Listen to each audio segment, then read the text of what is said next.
Good afternoon and welcome to this Policy Exchange webinar, the fourth that we've hosted since the outbreak of COVID-19, but the first event we've hosted on this important and significant topic. My name is Chris Brannigan and I'm a recently appointed Senior Fellow here at the Policy Exchange.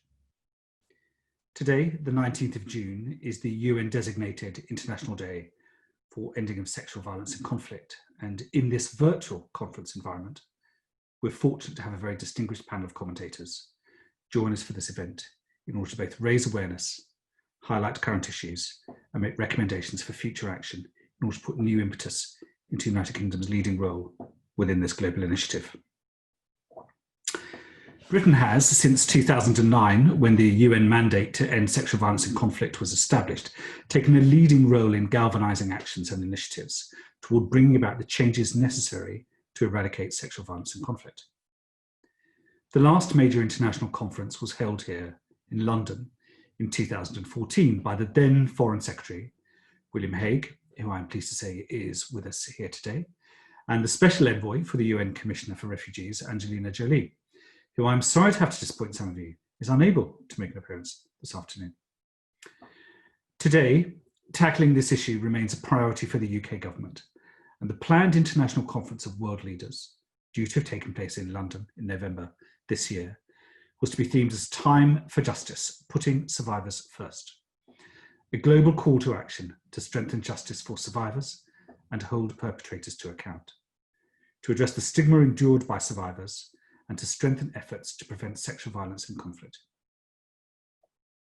We've used the word rape as a headline in our webinar title, but we are of course aware that the more relevant term, conflict-related sexual violence, refers not only to rape, but also to sexual slavery, forced prostitution, forced pregnancy, and many other forms of sexual violence of comparable gravity perpetrated against women, men, girls, or boys that is directly or indirectly linked to a conflict. Well, none of our esteemed panelists today require much introduction, each of them being significant figures in their own field, but it is my pleasure to do so. Sir Antony Beevor, renowned historian and celebrated author, formerly a regular officer with the 11th Hussars. Amongst his many novels and works of non-fiction, he is well known for his book Stalingrad, which won the first Samuel Johnson Prize, the Wolfson Prize for History, and the Hawthornden Prize for Literature in 1999. His book, Berlin, The Downfall, 1945, was #1 bestseller in 7 countries. Christina Lamb, OBE's chief foreign correspondent for the Sunday Times and a best-selling author.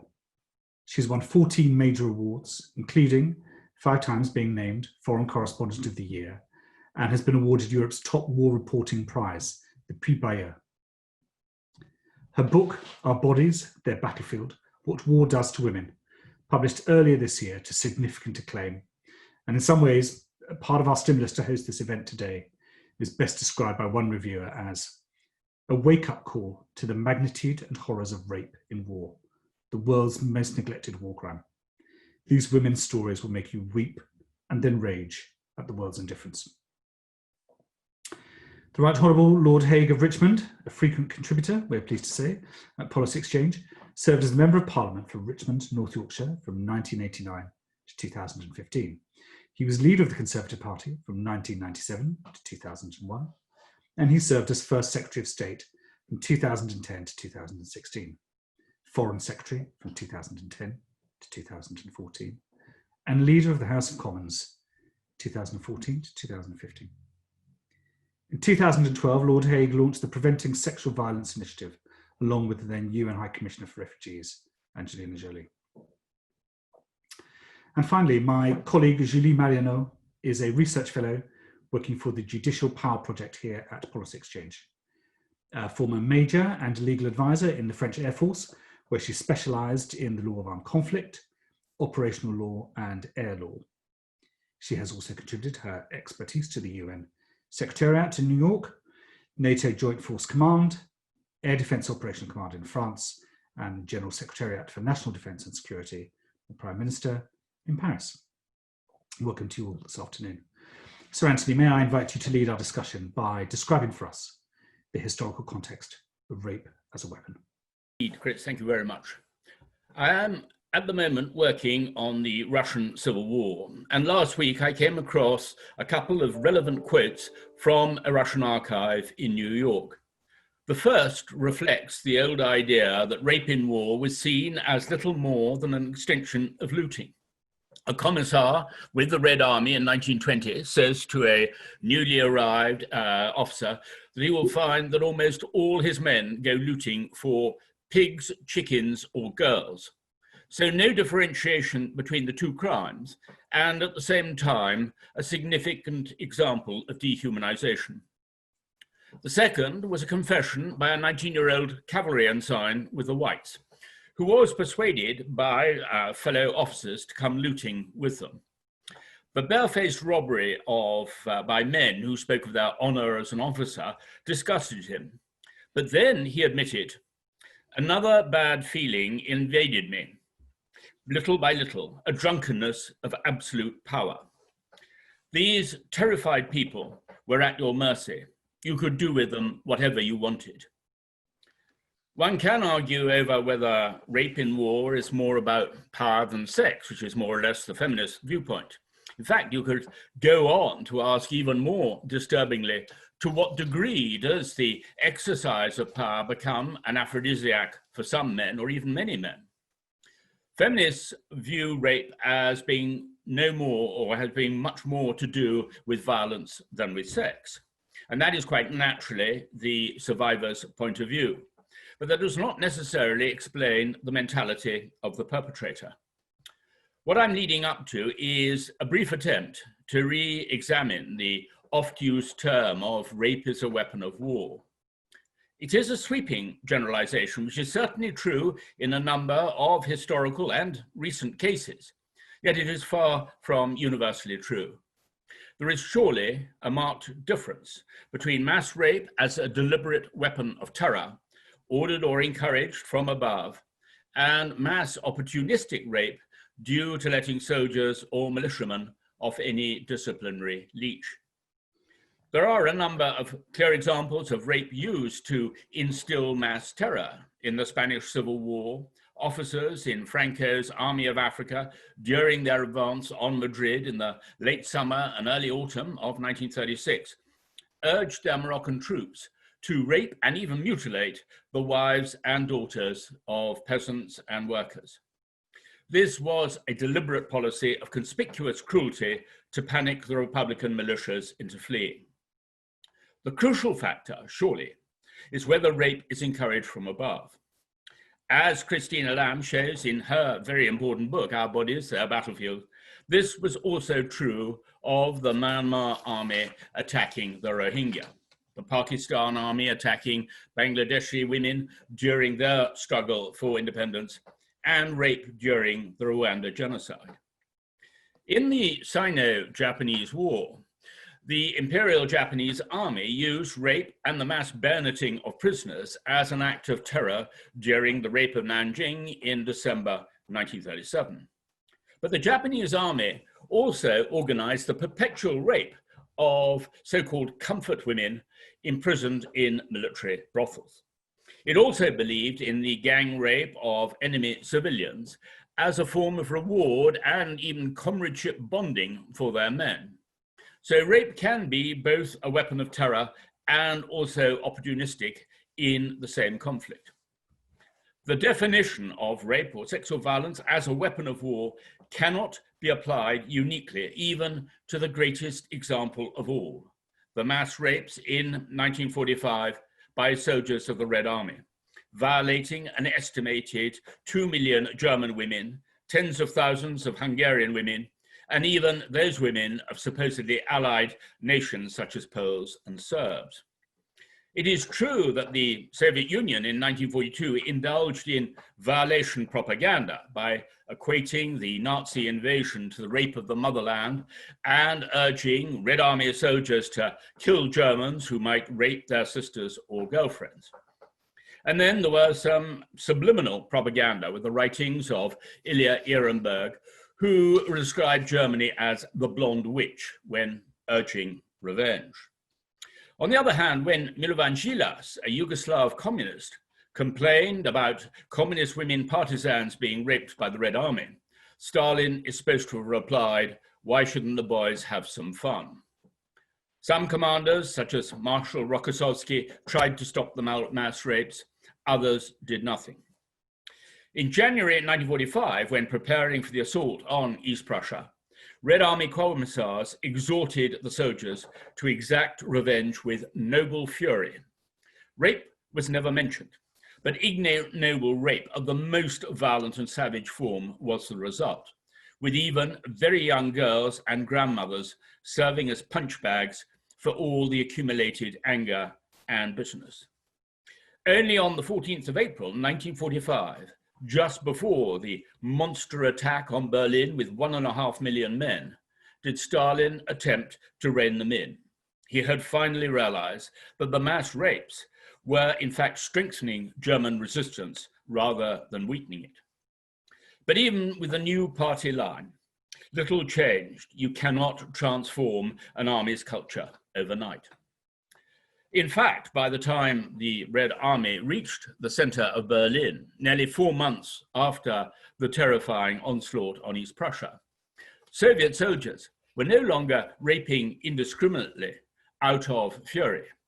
Using torches in cellars and air raid shelters, they picked out their victims with care, and this was now quite clearly opportunistic rape. The fact is that although we think of the Soviet Union under Stalin as a totalitarian society, the Red Army itself was completely out of control. Soviet soldiers usually needed to fire themselves up on alcohol before they went hunting for women. The Russian psychiatrist Igor Kohn suggested that the need for alcohol and the compulsion for gang rape among Red Army soldiers stemmed from a lack of sexual experience in a sexually repressed Stalinist society. Other evidence suggested a need to overcome perceived humiliations through what one might call the knock-on theory of oppression. This is probably also relevant to young males who feel repressed in traditional cultures today. The German feminist historian Helga Sander, who first came up with that estimate of 2 million German women survivors, also looked at other invading armies, British, American, and French. French officers tolerated or even encouraged their Moroccan troops to attack German women in the sack of Stuttgart and to a lesser extent Karlsruhe. Cynical Berliners called American soldiers the Russians with well-pressed trousers, because allegedly they did not need to rape, since they had the essential currencies of cigarettes, nylons, food, and penicillin. Sander was intrigued by the fact that the British Army raped the least. I would argue that the reason for this was mainly a question of discipline. The very strong British NCO system, which had developed over previous centuries due to the traditional indolence of absentee officers, meant the platoon sergeants did not allow soldiers to go wandering off on their own. They had a grip on their men which the Red Army lacked due to undervaluing their own corporals and sergeants. Whether it is a question of mistreating prisoners in conflict, of rape or sexual violence or looting, it all boils down to that vital determination to maintain good order and military discipline right from the top all the way down the chain of command. Since the end of the Second World War, with the exceptions already mentioned of the Myanmar and Pakistani armies, mass rape is now far more the weapon of militias involved in undeclared wars or ethnic cleansing. For them, sexual violence is not always just a weapon of terror and power. It can also be, as in the case of ISIS, a recruitment incentive, again, as Christina Lamb described, with the abominably cruel treatment of the Yazidi women and others. I'll finish by returning to the very pertinent issue revealed by that young White Russian cavalry officer, the drunkenness of absolute power. The feeling that these terrified people were at your mercy, that you could do with them whatever you wanted. The question it of course raises is, are all men potential rapists if they know they can get away with it in conditions of conflict? Clearly, not all men are, as events showed, I think, even in 1945. Many who could have raped without any fear of retribution did not do so. In the Red Army, there were those, including both liberal intellectuals and even stern old Bolsheviks, who were horrified by what they saw around them. On the other hand, there were even some Red Army women egging on their male comrades to attack German women. In any case, it is hardly surprising that rape never featured in war crimes trials at the end of the Second World War. The Soviet Union would have vetoed it to defend the reputation of its own army.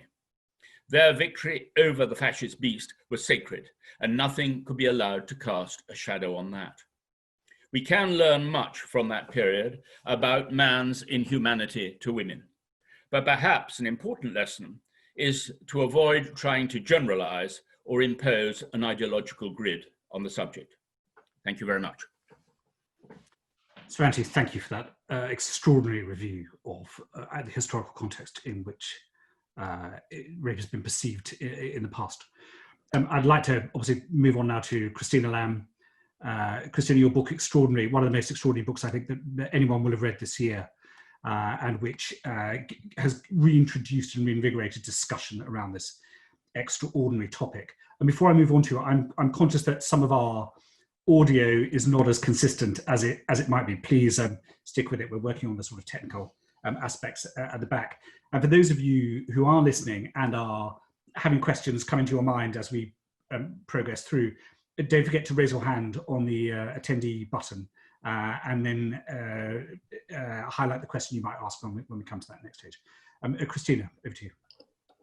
Thank you, and thank you so much for organising this, because I think it's so important that this is an issue that people talk about. I'm going to bring it a bit more to date from what Antony was talking about, and I talk about why I got involved in this. I've been a foreign correspondent for 33 years, and in the last 5 or 6 years, I have seen more brutality against women, sexual violence, than at any time in my career. I will never forget meeting a 16-year-old Yazidi girl who told me that she was kept as a sex slave by a fat ISIS judge who raped her every day. And she said the worst night of her life was when he brought back a 10-year-old girl and raped her in the next room. And she listened to her cry for her mother the whole night. Also meeting people like Naima in a camp in northern Iraq, who told me that she'd been traded 12 times by ISIS fighters as if she was a goat. And she said she was so desperate that she tried to kill herself. She tried to throw herself out of a car, and she didn't die. And she said to me, even death didn't want me. I always think about the comfort women. I met some of the 88-year-old grandmothers in the Philippines, incredibly dignified old women who had to spend most of their life in silence about what happened to them. They still have more than 70 years on, awaiting not just for justice, but even acknowledgement of what happened to them. And when they raised money to erect a statue to comfort women, the Filipino government took it down. So these are stories that, you know, I go to bad places, but these are stories worse than anything that I've ever heard, stories that you never forget. And as Antony talked about, this isn't something new. Rape has always happened in war, whether you go back to the ancient Greeks and Persians and Romans, and we talk about war, rape and rape happening in sort of chaos of war, and as a way of rewarding soldiers. But what I've seen and what I was mostly reporting on was rape being used as a weapon of war. And sadly, it's a very effective weapon. It's very cheap. It costs less than a bullet. And it is a very effective way of decimating communities and humiliating people and driving people out. So can be taken over. And I feel very strongly that, yes, this may be something that has happened for a very long time, but that doesn't mean that it's right. It doesn't mean that it's something we should ignore. And these stories are very difficult to hear and very uncomfortable, but that doesn't mean we shouldn't be speaking about them and doing something about it. And I have spent the last few years collecting absolutely heartbreaking testimonies from women around the world, not just the Yazidis, but Chibok girls and girls taken by Boko Haram in Nigeria, and cats, women from the Rohingya community who were taken by Burmese soldiers and tied to banana trees and then gang raped in front of their children. And many of these women are victims over and over again. And I think that's one of the important things to realize. It's not just the incredible physical ordeal and emotional ordeal, but these women are often then regarded as something shameful, and their communities will not take them back. And if you go to some of the camps in northern Nigeria of the girls that have escaped Boko Haram, sometimes the Nigerian military who rescued them then raped them again. And then when they arrived in the camps, their communities and families wouldn't take them back. So the only way that they can actually survive is to sleep with the camp officials. And I keep asking myself, how can this be something that still is happening in the 21st century? And I think the answer is that it will keep happening. And I felt when I was writing the book that I could actually have spent the rest of my life doing this book, because this is happening in so many places still. And the reason that it is happening more than anything else is because of the complete lack of impunity. Antony just talked about rape not featuring in the war crimes trials at the end of World War II. And that has been the pattern repeatedly. And I think for many of us, the first time we really became aware of this subject was with Bosnia, the shocking spectacle of rape camps in Europe.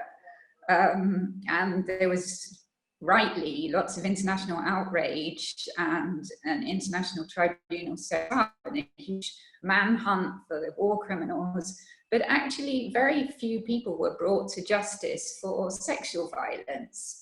And considering that more than 20,000 women were raped, really been very few convictions. And I met women there who said that they still see their perpetrators in coffee shops or working as police. And it seems to me very clear that although things have changed in some places, and we've recently had the Me Too movement and the conviction of Weinstein, and these are good developments, but we are talking about places where women have access to media, to lawyers, to resources. In many parts of the world, women do not have that. And the very people that are perpetrating these crimes are the people that are supposed to be providing protection: their governments, their police, their army, or our militias that are controlling their areas. So the idea that a woman can actually try and do anything about it is really, really difficult.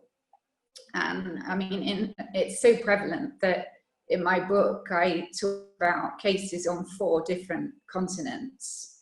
And I think that the overwhelming cruelty of this is the fact that it's something that they then live with for the rest of their life. Over and over, women I met told me that they would rather have died than this happened to them. And yet, over and over, when we have tribunals at the end of conflicts, they are not looking at the sexual violence. Even today, the ISIS trials in Iraq, and they have captured thousands of people, and I attended some trials. It's not maybe justice quite as we know it, because the convictions are often decided within about 20 minutes, but nobody is being tried for sexual violence. They're all being tried for terrorism. And when I spoke to the chief judge about it, he laughed and said, why would we try anybody for rape when they were killing people? And there's just this complete lack of understanding of what it does to And I think I'd just end by saying, it is extremely difficult to get convictions for rape, even in our country. We saw last year in the UK, the lowest level on record, I think about 3.3% of rapes that were reported actually had convictions. So just imagine how difficult it is for women that don't have access to the kind of things that we do. And it is an extremely complicated situation. My last trip just before lockdown was to South Sudan, which has a huge problem on this. And they had just signed a peace deal. I think it was their 13th peace deal. And so let's hope that this one lasts a bit longer than the others. But and one of the good things this time was that sexual violence was actually acknowledged by both sides in the peace deal. But it's such a complicated issue because some of the women who had been held by rebels were then released in an agreement through churches and taken to a church compound. And after 2 weeks, many of them went back to their perpetrators because they said their families won't accept them and stay with the people doing these things to them than to have no life outside. So this is an extremely complicated issue. Things are changing, I think, and there have been a few convictions in recent years, but they're largely the result of some incredibly brave people and really risking their lives, incredible persistence. There was, for example, grandmothers in Guatemala who were kept as sex slaves during the Civil War 36 years ago, and they had to testify 22 times in order to get their conviction. Imagine telling those kind of stories over and over again and the trauma that you go through. And it shouldn't be as a result of that. There should be some kind of international mechanism and system and help for these women. Thank you. Christina, thank you for an extraordinarily emotionally powerful presentation. I mean, you mentioned, of course, the two key phrases in there, which our next two panelists will describe it. I mean, the issues of justice and action, that having had Antony's context and your review of where we sit in the world on this issue today. Lord Hague. Thank you, and hello to everybody listening to us. And anybody listening to this who is not familiar with this subject would be utterly shocked, I think, by what Christina has described of recent events around the world, by what Antony has described about the terrible history of this subject. And it was because of that sort of shock that I took up this issue when I was Foreign Secretary. I heard about many of these things myself, in Darfur in particular, in Sudan, and in Bosnia, exactly as Christina has just described. And I thought somebody should take this up in the world who has a platform in the world and try to end the silence about this subject.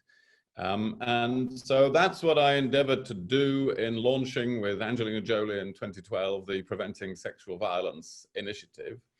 And I think we ended the silence, but we haven't ended most of the apathy yet. We showed that it is possible to galvanize world opinion if one of the big countries in the world really takes a lead on this. And the work that we did led to some practical results. Christina's quite right about how few prosecutions there have been and how difficult the evidence gathering is.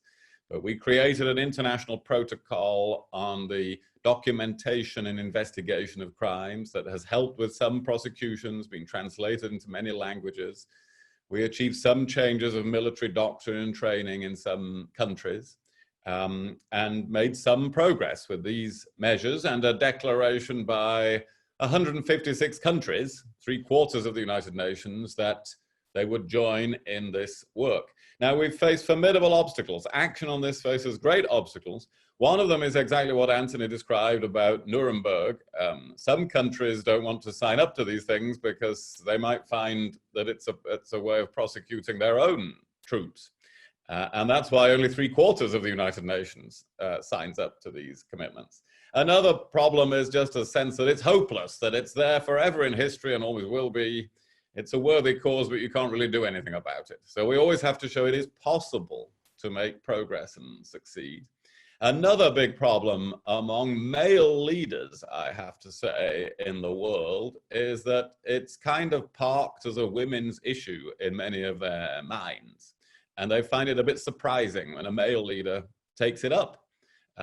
Well, this is a problem that the victims of violence, sexual violence in conflict are predominantly, but not always, women. The perpetrators are practically always men. And if men are 100% of the problem, we have to be at least 50% of the solution in the leadership given around the world. And the other problem is that it's nobody's particular job to deal with this. So even when you look at any individual national government, these sorts of issues fall between foreign ministries, development ministries, defense ministries, justice ministries, including they used to in our own system. And while the United Nations has a special representative of the General to lead on these things, they don't have a great deal of power and no investigatory power. So it's nobody's job in the world who really has the power to do something about it. Now, as I mentioned, I came to the view, my experience was, you have to have one of the big countries in the world, one of the countries at the UN Security Council, really give a lead at the top of government in order to achieve the sort of things we have to do to address impunity nationally and internationally, the key problem that Christina just identified. And in order to do that, I think now we do need a revitalization, a re-energizing of this campaign and effort globally. And I do strongly call on my old colleagues in the UK government to do this. They are planning a new international meeting or summit about it. The minister who is responsible at the moment of Britain, Lord Ahmed, does a great job. And I think today at a UN event is launching the Murad Code, which builds on the work we've done in the investigation and documentation of crimes and sets minimum standards in them. This is very good work, but it really needs leading from the top of government and our own system of government pulling together on this. I believe that at least 1% of our development aid should be devoted to victims of gender-based violence, to investing in judicial capacity in countries which often lack the time and space in their judicial systems to prioritize this. And so this could be a very interesting test of whether a merger of the Foreign Office and the Department for International Development can produce productive results. And I also think it's important to get behind a proposal for international action. And that, in my mind, is to create a new independent expert body with the capability to investigate crimes. Of course, I'd like to see it as a very powerful body. But in the United Nations, perhaps we'd have to take this in stages, but with the expertise to gather the evidence and to point the finger where necessary so that impunity can be tackled. And I think the United Kingdom should spearhead the drive for such an international body. So I see those things as the way forward. Pull the British government together on this subject, lead at a senior level, show that departments can work together successfully, and galvanize the world to have an independent, powerful investigatory body. That would be my agenda. Oh, Lord Hague, thank you. I mean, that's some very clear proposals and directions there for discussion, and indeed the new FCO / DFID creation, when it appears, would almost certainly want to have, I think, the proposals and suggestions you put there as one of those priorities that should be very strongly considered. Lastly, Julie Marionneau, my colleague here at Policy Exchange, who of course has been part of the establishment at the UN in New York. Over to you. Thank you, Chris, and thank you to all the participants of this webinar. And I'm certainly delighted to share this platform, this floor, with such distinguished panelists that I admire for their achievement and commitment to this cause. In preparing to deliver these remarks, I thought about two things, actually. The increasing numbers of the testimonies of survivors of sexual violence in conflict across the world that I've read, and thanks to Christina Lamb's amazing book, more victim voices will be heard, and this is very important. But I thought also about all the conversation that I've had in the field with members of the civil society working hard in Central Africa, in DRC, in Bosnia-Herzegovina, to help the victim of sexual violence and conflict to pursue their normal life, despite the trauma, physical trauma, psychological trauma. And these written and oral testimonies have all one point in common, or maybe better said, I think one fear, the fear that in spite of all the declaration of good intent of the international community, all the endeavors, the perpetrators of these horrendous crimes can get away with it. And the fear that the rapists can return to their normal life, while their own lives have been shattered, their family and their community have been completely destroyed.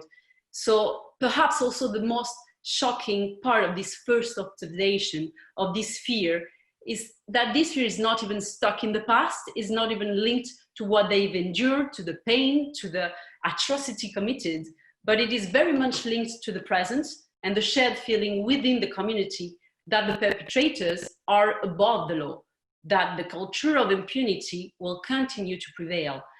And so I ask myself, why is that the case? Why is it indeed still the case that the most pressing and urgent need with regard to sexual violence and conflict is to bring justice to the victims? Why, despite an expanding legal framework surrounding sexual violence and conflicts, the perpetrators, whether they are state or non-state actors, such as ISIL and Daesh, are still being perceived as living above the law? Which kind of law are we referring to, actually? And in the end, if the numbers of perpetrators who have been prosecuted by rape in the courts or in tribunal remains very limited at the national level and also international courts, how would that deter from others from committing sexual violence and conflicts in the near future and using sexual violence as a weapon of war, as a tactic of terror? And finally, how can the UK and the UN could play a crucial role, not only to raise awareness on sexual violence and conflicts, but also to enable justice to prevail? So, of course, I will not try to address all these very important questions here, but I will rather focus on the key issue, that is to say, on how we can strengthen access to justice and hold perpetrators accountable for their crimes. So, in order to give a little bit of an answer here, I firmly believe that it is paramount to have a good understanding of the complexity of the legal framework surrounding sexual violence and conflict at both the international level and the domestic level. It is also essential to keep in mind that the legal framework surrounding sexual violence and conflict is unique to each conflict, to a particular context. And as a result, I think, like all policy recommendation to put an end to the persisting culture of impunity cannot be a one-size-fits-all solution. It would require a much more tailored response, as well as an ambitious program in education, training, everyone who will be involved, what I call the justice chain. So what is this justice chain? From the victims of sexual violence and conflict to the witnesses, the family, the judges, of course, the lawyers, but not only the one who are working in the legal profession. Everyone should be involved, the armed forces, the religious leaders, the political leaders, but also doctors, the psychologists. Everyone should own this legal knowledge, actually. And even if they come from different background, professional background, different level of education as well, we should be able to educate, inform, and train everyone in the justice chain. Why is it important? I think the point what I want to make, it's like the legal definition of sexual violence and its criminal element have a direct impact on which kind of information, which type of information will be collected on the ground by the practitioner, which kind of type of question will be asked to the witness and the victim. And it is not a good thing that, like Christina mentioned, that we ask 20 times, 30 times the victim what happened. So it has been, standards are really important in that case. And the information, the level of information you actually gathered is really important for criminal prosecution, civil compensation claim, human rights complaint, but also for obtaining, for example, a formal victim status, which in the end can give sometimes social aid from the states. For example, in Bosnia and Herzegovina, it's really important. So this information collected is the first step, and it can constitute a solid evidence that will desperately need to hold the perpetrators accountable and to punish them for a war crime, a crime against humanity, or an act of genocide, depending on the context, of course. So to illustrate my point briefly and finish my presentation, I'll give you this example of this basic legal knowledge that everyone involved in the justice chain should be familiarized with when gathering information, collecting this evidence on sexual violence. You have to be mindful what you're looking for, and at the international level, but at the domestic level as well. A distinction must always be actually done between two dimensions. The first dimension is the act itself of sexual violence, whether it is rape, whether it is forced prostitution, forced pregnancy, sexual slavery, which is the case right now in Iraq, and how these acts will be classified, so second dimension, under international law, based on the various type of international crime. So, because it's now we're looking at the information should fit the context, what happened in which context, and that will be very important in order to classify these crimes under international law, because as you know, sexual violence in conflict is not only a human rights violation, it can constitute three categories of international, of the international crime, sorry. It was not always the case. Now, rape, for example, could be prosecuted as a war crime, so you need to identify the presence of an armed conflict, but it can also prosecute as a crimes against humanity or an act of genocide. And so those are progress, but progress only if we have the right evidence, the right information. And finally, not at the international level, but I think at the national level, it is equally important to have a good grasp of the legislation that apply to rape, to torture, and to other forms of sexual violence, because this information will be key to understand the chances of success for the victims, for the survivors, to prosecute the perpetrators at the domestic level. It will be also key to understand if a reform is needed of the criminal code, of the military code, of the military doctrine for the training of the armed forces. And if, for example, this need to be encouraged through diplomatic channel, whether it is bilateral with a leading country, whether it is at the multinational level, or if an investigative team expert will be useful to gather this evidence and will be welcomed by the host nation who has this problem on the ground, like it is the case right now with the UNITAD, the new investigative team set up in the UN and led by actually a British barrister, Karen Khan QC. So at the conclusion, I will say that for legal perspective definition, sexual violence is not only a human rights violation, but also, as you said, a war crime, a crimes against humanity, and an act of genocide under international law. But for the survivor of sexual violence in conflict, holding the perpetrators to account remains the key issue. And if we fail to establish this, we will fail to abolish their innermost fear. So I think this is why bringing justice to the survivors is key and should be everyone's number one priority. Thank you.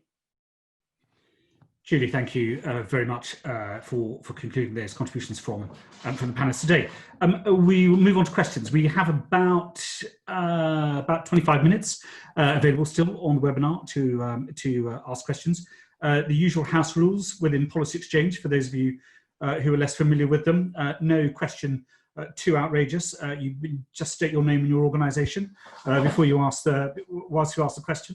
And we'll lead. And I think our first question is from Antony Magnell. Antony, your name and organisation. Antony Magnell, Member of Parliament for Totnes and Chair of the All-Party Parliamentary Group on Preventing Sexual Violence in Conflict. Chris, can I thank the Policy Exchange, and can I thank each of our panellists for their comments today. It's more so than ever necessary to address this issue. If COVID-19 has shown one thing, it's that gender-based violence, whether it's in the public eye or behind closed doors, is more prevalent than ever and needs to be addressed. I think one of the things that has come through in the comments today has been the lack of justice and the fact that the culture of impunity is still very much alive. So can I ask the panelists and whoever you decide to select, Chris, as to what they may feel that international body may look like, and how we may be able to provide greater documentation and greater international collaboration on how to tackle this burning injustice of today's society. Certainly. Lord Hague, would you like to lead on that, on the response to that? Yes, thank you very much. And I'm so pleased the All-Party Parliamentary Group is being re-energized itself, actually, by Antony, who asked the question. And I know people across parties will want to support that. And what could it look like, this international investigatory body, expert body that I was talking about? Well, there are models in existence already. That, for instance, we have what is called the International Impartial Independent Mechanism for Syria, which investigates crimes that have been committed in the recent conflict there, and it has a mandate to collect, consolidate, preserve, and analyze evidence of violations of international humanitarian law. So clearly, when the United Nations wants to get together to give its approval, and this was approved in the United Nations General Assembly, on a specific conflict, well, it is able to do so clearly established there. In my mind, there's something even more ambitious that already exists, the OPCW, the Organization for the Prohibition of Chemical Weapons, which is a standing body which has the power to investigate abuse of international standards and agreements on the prohibition of chemical weapons. Now, we have to accept in the real world of diplomacy, these things take a long time to negotiate, and some countries won't like these ideas. So, but at minimum, a coalition of willing countries could establish a body that gets this going and fund it. Here, a possible model is the International Commission on Missing Persons, which has done such good work in the aftermath of the wars in the Balkans in the 1990s. So there are different models. It looks like one of these things, I think, the body that we have to create. Christina, you this extraordinary capture of everyone's experience. Where do you feel that international response should be led? And what sort of form do you feel it ought to take? Well, I do think there needs to be some kind of international body of the form Lord Hague is talking about, because in so many of these countries, there just isn't the ability to collect the evidence, or there isn't the willingness, or there isn't the effective courts. So people need help to do this. I mean, one of the frustrations of this issue, and Lord Hague referred to this, is that, I mean, there isn't like a central body, there isn't a central NGO. I was talking to groups in the DRC who were developing ways to help survivors, and they were exactly the same things that they developed, which women in Bosnia had developed 20 years earlier, but they hadn't been speaking to each other. So there does seem to be a need to sort of bring together. And the only thing that there really is at the moment is amazing Dr. Mukwege in DRC, who runs this hospital which has treated 55,000 victims of sexual violence. And he won the Nobel Peace Prize with Nadia Murad. And despite that, which seemed like a really good thing, an international recognition of this issue, he's very frustrated because he says, you know, he didn't do this to try to get applause and honors. He wanted change, and he doesn't feel that he has achieved that. So he's trying to bring survivors together in a network to be able to talk about what they need, because this should be a survivor-led issue. We need to listen to survivors to find out what they think. But definitely the one thing every woman practically I spoke to anywhere said was, we need justice. And I mean, justice meant different things to different women, but the one meant to all of them, it seems to me, was to try and make sure that this didn't happen to other women again. And I think people are often surprised that the very first successful case was not very long ago. It was Rwanda in '98, so only just over 20 years ago. And again, that was the result of very brave women risking their lives really to go and testify and And those women, if you go and see them today, who are still living in poverty in terrible conditions, and they said that they just couldn't believe, they thought they had made a real difference with that case, and they can't believe that they're still seeing all these things happening today, and that's very sad.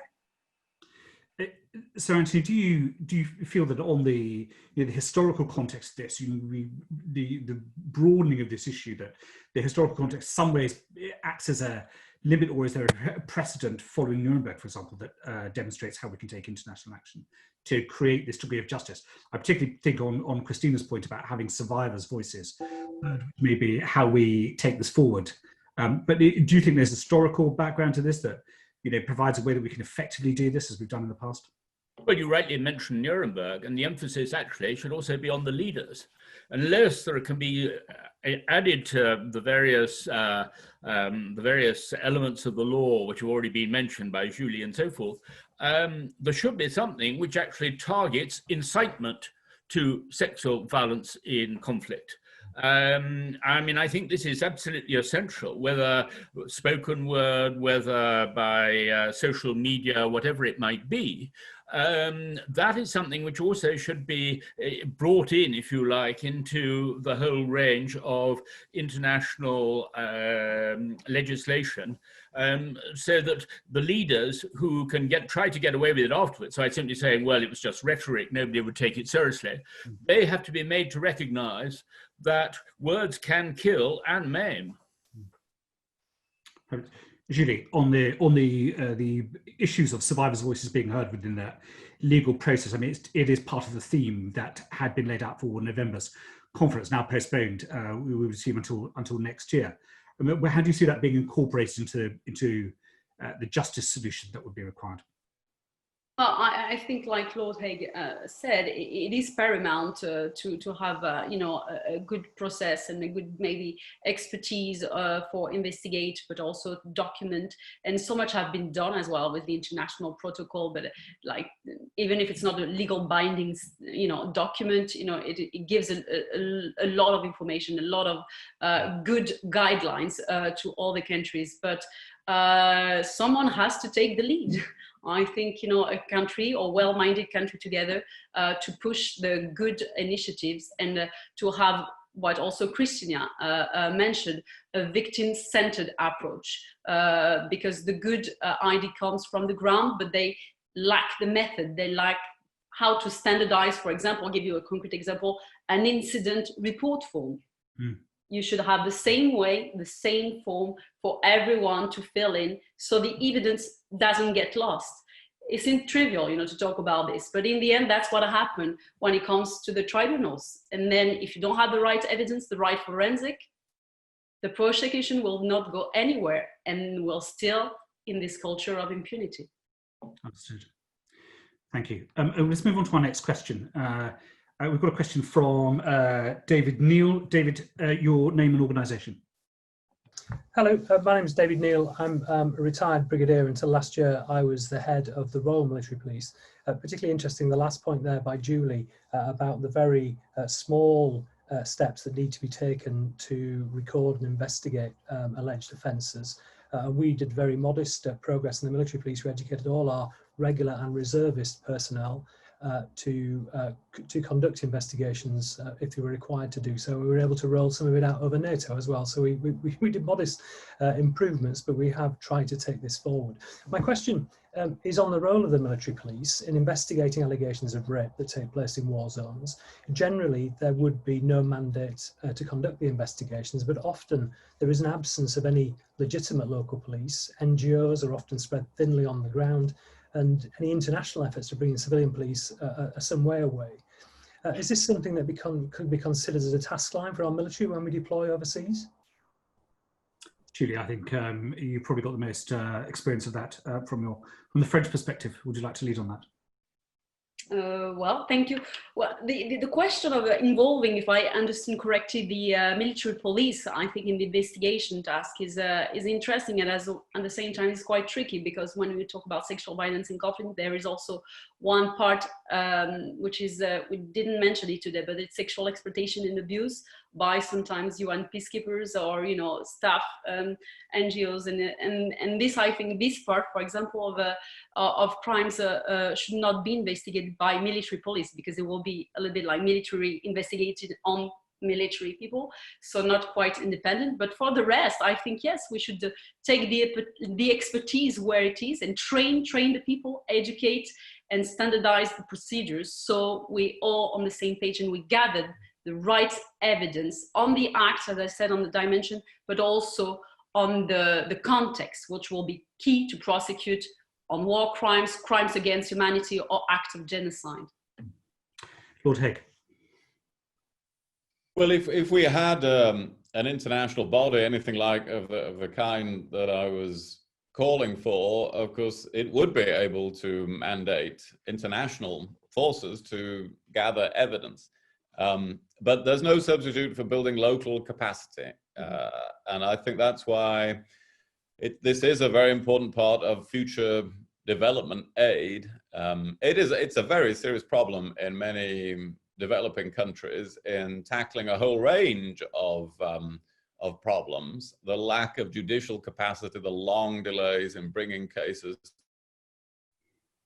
to court, it can be many years. And when you add to that the difficulties of documenting these crimes, well, then it's one of the reasons so few prosecutions take place. So I return to my point that I made earlier in my remarks, that this is a very good subject to devote more of our development aid towards. Not only the support of survivors and the support of NGOs and bodies like the UN Trust Fund for Victims that help survivors, but also to boost the capacity, the policing and judicial capacity in countries that need it, and to do so quickly in countries that are in war-torn countries. So I think hopefully those are all elements of the answer to this. Indeed. So Antony, I mean, you described the approach, the cultural approach within different armies during the Second World War and the way that they had taken it. You talk specifically about the approach of the British Army in the way that they have developed all that. There's a significant role of the sort of culture and leadership involved in the way that this is taken, and perhaps your observations on Dave Neal's question. Well, one can take, for example, a lot of the programs run by, say, the Ministry of Defense in training foreign armies. And obviously, when they can, they will try and get over the message about, if you like, the rules of conflict, and above all, the respect for civilians. It's a question of to what degree it's listened to, and it's not very easy necessarily persuading those particularly in traditional societies, on the need to respect women and their rights. But it's a question really of how you get this message across. And it is actually a huge sort of international propaganda exercise, which is needed in a way. How one tackles that, I certainly am not the right person to ask. It's a very, very difficult one. Thank you. Christina, I wonder if you might, I'd quite like your views on how it might be approached with non-state actors, something that you write about and talk of, how those people who sit outside the bounds of international law, might be approached within this state. What are your thoughts on that? Well, that's very difficult, because even state actors we seem to be having difficulty with. And actually, I mean, I would like to see aid being withheld to countries that are not taking action on this, and we don't really seem to see that happening. But where it's a non-state actor, where it's something like ISIS, or obviously it's much more difficult, or rebel militia, to do something about. I mean, one point I would like to make is, although I'm completely in agreement that there should be some kind of international body, and particularly help gathering evidence, because that seems to be something that is extremely difficult in many places. Every single case that I saw that was successful involved a woman judge. I didn't come across any convictions where the judges were all male. So clearly we need to do something about introducing more equality into courts in many of these places. And I think there should be a push on that, on training, helping train more female judges and prosecutors. And also, they're often really taking huge risks, and so they need some help in protecting them too. Okay, thank you. We've probably got time for a sort of final question. I'd like to go to Cecilia Passaniti-Mezzano. Next, Cecilia, your name and organisation, please. Yes, hello. Cecilia, I work for Lord McConnell in the House of Lords, but I am an MSc graduate from the Women, Peace and Security program at LSE, which Lord Hague helped to establish. So thank you for that, first of all. My question is, well, I was going to ask about peacekeepers, but I'm glad that Julie brought them up. So I'm going to turn that to the local capacity that was mentioned by Lord Hague, and ask, referring to the last answer, about how do we really implement local capacity in these cases, in these contexts in which, of course, local capacity has been eradicated or diminished by the conflict. If we only send, or not only, but majoritarily send in military personnel, how do we establish trust with populations that have been time and time again betrayed by their local military, or in the case that, of course, we all know, by UN peacekeepers who are overwhelmingly military personnel? So yeah, that is in short my question. Thank you. Thank you for that. Lord Hague. Well, it's a good question. Of course, we do have to have willing partners in order to build up local capacity. And then they do have to have the trust of local people. That is absolutely right. It's not just a military thing. For instance, in Bosnia, Angelina Jolie and I visited prosecutors and judges in Bosnia to talk to them about what would be possible and how they could use the international protocol that we created, really to try to expand their thinking about how active they could be on this subject. And I think they did have local confidence in doing so. Sometimes we all have to get involved in almost shaming local politicians to take part. Again, in Bosnia, there was a particular project caring for survivors that I visited as British Foreign Secretary, and until I had visited, none of the local politicians had been to see it.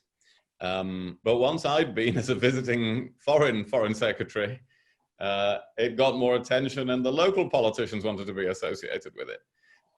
So there are ways in which we can help with these things that are not just telling a country what it ought to be doing. And then a lot of it is, but where you do have a willing partner, it is providing the resources. We do this in many ways. The British state does this in all sorts of ways, particularly in counter-terrorist activity, helping other countries build up their judicial and policing capacity. It can often be tricky because if we're going to help them, we have to know that they themselves observe high standards of human rights, which sometimes means our cooperation and support has to be withdrawn. So you have to review it every step of the way. So it's really a mixture of all these things, of funding willing partners, of working with local politicians, of educating the judicial systems. You have to advance in many different ways in order to change this. Julie, your thoughts on that question? Yeah, thank you for bringing this question forward, and I really like, I think, the angle in which you mentioned the idea of trust, and this is, I think, paramount as well when we deal with this delicate issue, and and on the ground. And the trust, I mean, when you investigate and on sexual violence in conflict, and then what is done by the military, and the trust is lost, you know, toward the military population, for example, and there is a UN operation going on, and some crimes have been committed as well. I mean, one solution that the UN is providing on that part, for example, I can answer that, is there's a zero tolerance policy right now for this kind of acts, and all the UN peacekeepers contingents are sent away as soon as we know, as soon as there is information, there is an allegation of sexual exploitation and abuse towards a local population. So this is one thing, like training, educating, and, you know, no tolerance at all on this subject is key. And then on the second part of rebuilding this trust, you know, step by step, is also investigating team which are not composed of any military people, but only civilians. And maybe why not joint investigating team, which involved local population, which are trained at the same time as the experts coming from the international community. That could be also an answer. So step by step, we also raise the level of expertise, and it remains local. And so that's, I think, what we need. It's to build on the local communities and raise the level of what we need to do. Thank you for that. Christina and Sir Antony, I know you almost certainly want to contribute on this as well, but in the interest of time, I'm just going to try and squeeze in another question so that we can broaden this out. And I think we have a question from Heather Wheeler. Heather, your question, your name and your organisation. Yeah, Heather Wheeler, MP for South Derbyshire, ex-FCO Minister. So this has really been an interesting afternoon, and thank you for that. What I'm interested in is some of the comments have been made where locally families won't accept these women back and these girls back. The suggestion of the girls who've been taken by Boko Haram and not being welcomed back by their families. So we don't just have to look at the international world on this, but also the social mores. I just wondered if anybody had any thoughts on that. That seems like a massive ask as well. Thank you. Thank you. Christina. Well, I think to me that is one of the hardest problems of all of this, and one of the most heartbreaking things to see, because it means that these women are victims over and over again, and that is really difficult, because how do you change the culture? I mean, with the Yazidis, the religious leader for the Yazidis was persuaded to actually say that these women who have been taken as sex slaves are actually heroes, and we should welcome them back, and it is a good thing to marry one of these women. And that made a big difference. But unfortunately, what he didn't do was say the same thing about children. So if a Yazidi woman who'd been taken by ISIS and then got pregnant, she could come back to the community, but the child could not come. So she was being forced to then choose from staying with ISIS or going back and keeping the child, or going back without the child. And some of those women have actually gone abroad to France, Australia, other countries. By the way, you know, it's all very well the UK talking about standing up for this, but we didn't take in any Yazidi women. And I think that is a really sad indictment of the UK. And to me, the single biggest thing in all this is that we have to stop turning a blind eye to this happening. And sometimes we are doing it as a country because we want to achieve something else in relation to a country that is doing this. So you served in Afghanistan, Chris, you know that British soldiers turned a blind eye to the sexual abuse of young boys by Afghan police, because they felt that they needed the Afghan police cooperation in trying to secure security and against the Taliban. So I think, you know, it's no good saying, well, we're just going to ignore that issue for the time being. We have to make, if we're going to make a stand on it, we have to make a stand the whole time and stop allowing this to happen anywhere, anytime.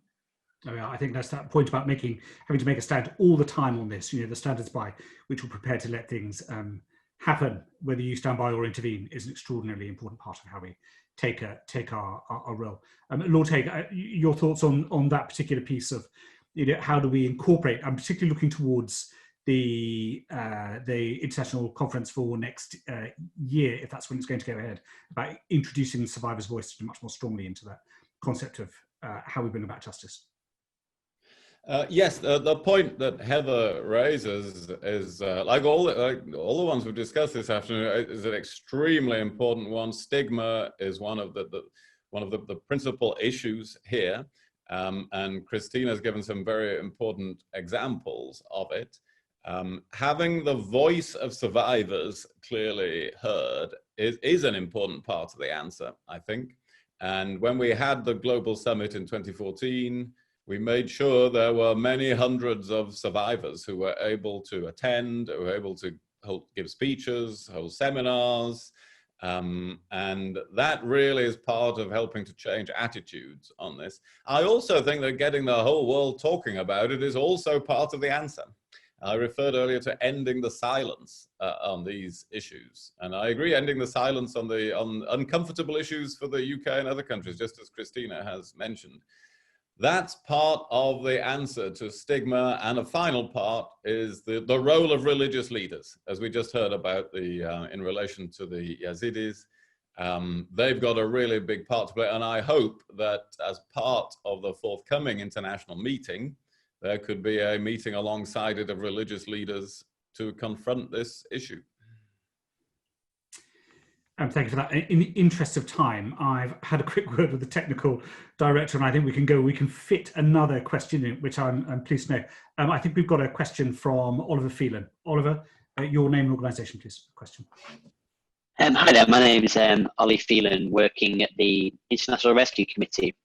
And we're an international charity where programming to tackle gender-based violence, including sexual violence in conflict, is a central part of what we do. And just to add to what Lord Hague said earlier about the lack of funding in this area, we found in our research that only 0.12% of global humanitarian funding actually goes to tackle gender-based violence, which I think needs to be ramped up massively. I think, obviously with the merger of DFID and FCO in the news recently, DFID is rightly seen as a leader in this area. So my question is how important it will be for the future Foreign Commonwealth and Development Office to prioritise and properly fund the prevention of gender-based violence and sexual violence in conflict, and I suppose what concrete actions it can take in that. Lord Hague, that looks like a natural question coming your way.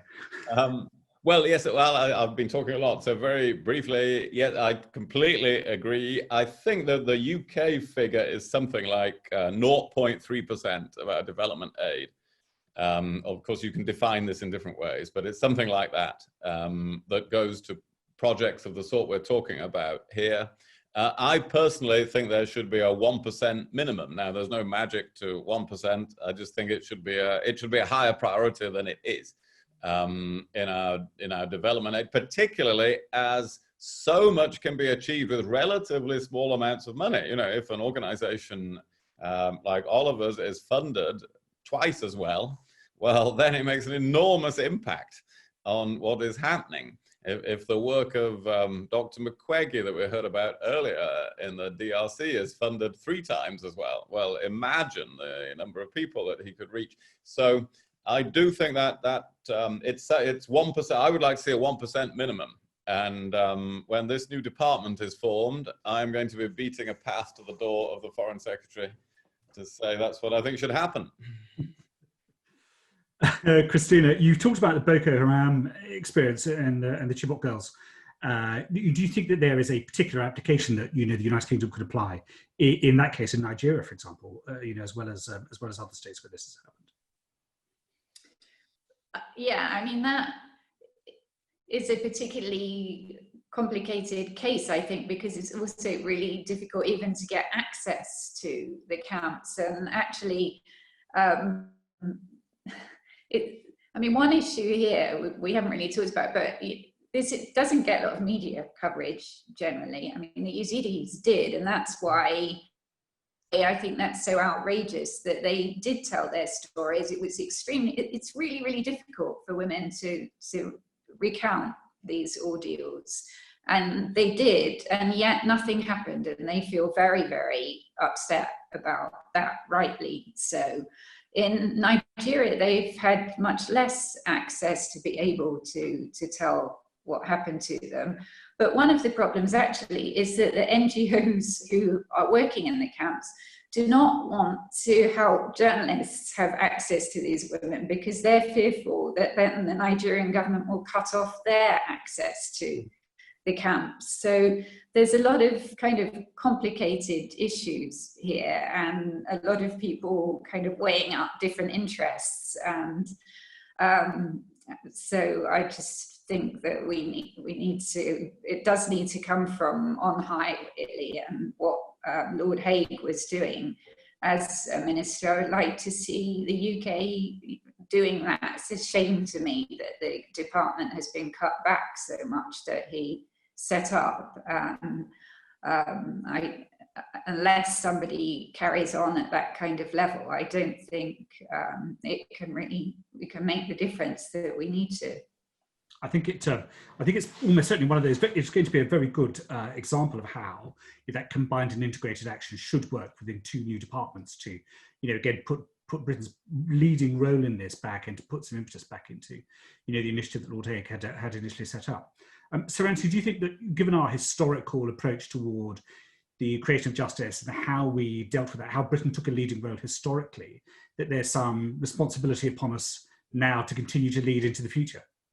I think not just a responsibility, but also a tremendous opportunity to do something about the whole issue. Whether we can still do it while we have a seat at in the Security Council, and whether we can convince others to support and bring these implementations through is another matter. But yes, definitely, we are in a position where we could do something, and as Lord Hague rightly says, we certainly should. Thank you all for your extraordinary and insightful contributions to this afternoon's discussion. If I can conclude by noting that the United Kingdom retains a leading role in this global initiative, one where cultural change will take many years to implement and will require a major and permanent shift in culture amongst many societies. I must make mention of Antony Beevor, who asked a question earlier in the webinar. His work as the chair of the All-Party Parliamentary Group on Preventing Sexual Violence in Conflict and their initiative. Today they're launching their consultation on the prevention of sexual violence and conflict, and their question about how gender-based violence can be tackled. And I recommend, if you have the opportunity, to have a view of that, and a copy of that consultation can be found at psvi.inparliament.uk. And lastly, I want to finish with a quote from a recent article written by Lord Hague. While much can be done by establishing clear rules and providing the means to enforce them, the real victory in this will come when the great majority of people believe that crimes of sexual violence are fundamentally wrong and always to be prevented, whether in the home, on the street, or on the battlefield. Thank you for being part of the webinar today.